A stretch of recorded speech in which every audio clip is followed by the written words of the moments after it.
আজকাল মানুষের মধ্যে একটা হিংস্র মনোভাব তৈরি হচ্ছে। সেটা হতে পারে লোভের কারণে, সম্পদের কারণে।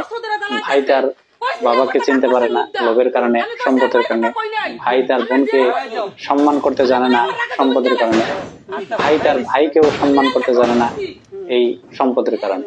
হ্যাঁ বন্ধুরা, আমি এই সম্পদের কথাই বলছি।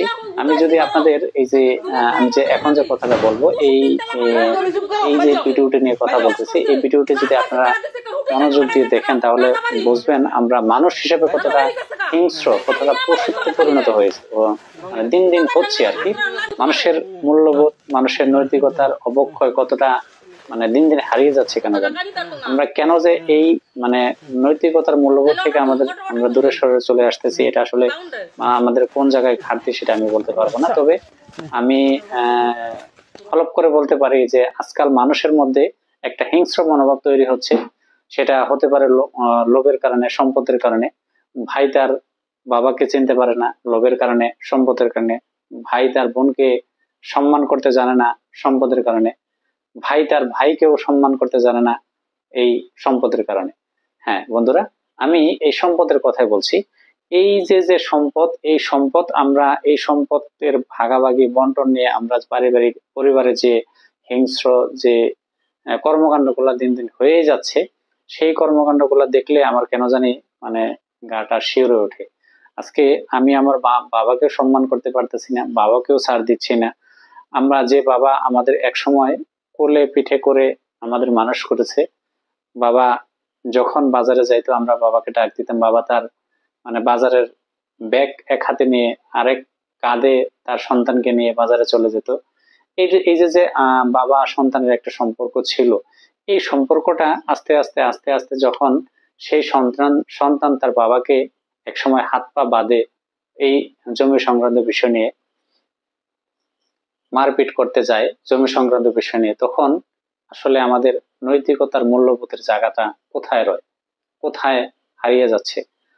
আমরা যদি এভাবে চলতে থাকি, আমরা যদি আমাদের নৈতিকতার পরিবর্তন না ঘটাইতে পারি, আমরা যদি আমাদের মূল্যবোধের পরিবর্তন না ঘটাইতে পারি, তাহলে আমাদের সমাজে, আমাদের পরিবারে এই যে একটা ভালোবাসার বন্ধন, একটা ভালো লাগার বন্ধন আমাদের মধ্যে মানে আছে, সেইখান থেকে আমরা কিন্তু অনেকাংশে দূরে সরে চলে আসব। এবং কি আমাদের মধ্যে একটা পারস্পরিক মানে সাংঘর্ষণিক একটা সম্পর্ক তৈরি হচ্ছে এই সম্পদকে কেন্দ্র করে। এইখান থেকে আমাদের একটা উত্তরণের একটা পথ খুঁজে নিতে হবে, নয়তো আমরা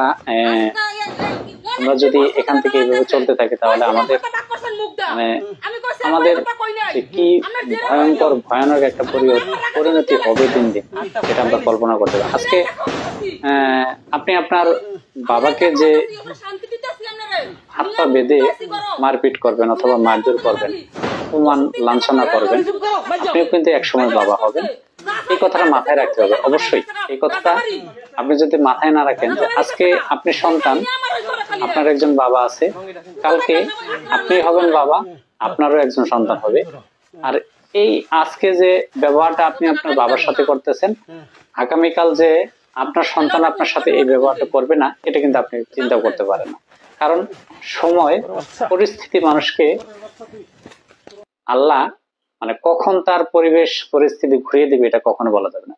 সো বি কেয়ারফুল। আমি বলবো আপনি আপনার বাবাকে, আপনি আপনার মাকে সম্মান করতে শিখুন, আপনি আপনার ভাইকে সম্মান করতে শিখুন, আপনি আপনার বোনকে সম্মান করতে শিখুন। নচেত আপনার জীবনের ভয়ঙ্কর খারাপ পরিণতি আসবে, এটা আপনি লিখে রাখতে পারেন।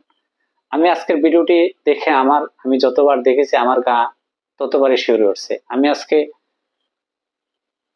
এই ভিডিওটি আসলে আমি ভাষা হারিয়ে ফেলি যে আমি আসলে এই ভিডিওটি কিভাবে কি বলবো। কারণ দুজন সন্তান, একজন সন্তান তার বাবার পা বাঁধতেছে, একজন সন্তান তার বাবার হাত বাঁধতেছে, আর পাশে তার ছেলের বউ দাঁড়িয়ে কথা বলতেছে। এই যে একটা নৃশংস একটা কর্মকাণ্ড তার সন্তানরা তার বাবার সাথে ঘটাইতেছে, এই কর্মকাণ্ডটা আসলে মানুষের নৈতিকতার মূল্যবোধ আছে বলে আমার কাছে মনে হয় না। কারণ তার কি বিবেক মাথায় কখনো আসলো না যে এই বাবাই আমাকে এক সময় আমার কাঁধে নিয়ে বাজারে চলে গেছে, আমাকে আদর করছে, আমাকে কোলে পিঠে করে বড় করছে, আমার সকল চাহিদা পূরণ করে এই পর্যন্ত আমার বাবা আমাকে নিয়ে আসছে। আজকে আমি সেই বাবাকে হাত পা বাঁধতেছি, তাকে অপমান অপদস্থ লাঞ্ছনা করতেছি। এই ব্যবহারটাই তো একদিন আমার সন্তানরা আমার সাথে করতে পারে। এই ব্যবহারটাই একদিন আমার সন্তানরা আমার সাথে করতে পারে। তখন কি পরিস্থিতি হতে পারে, তখনকার সময় কি হতে পারে, কি ভয়ানক একটা সময় হতে পারে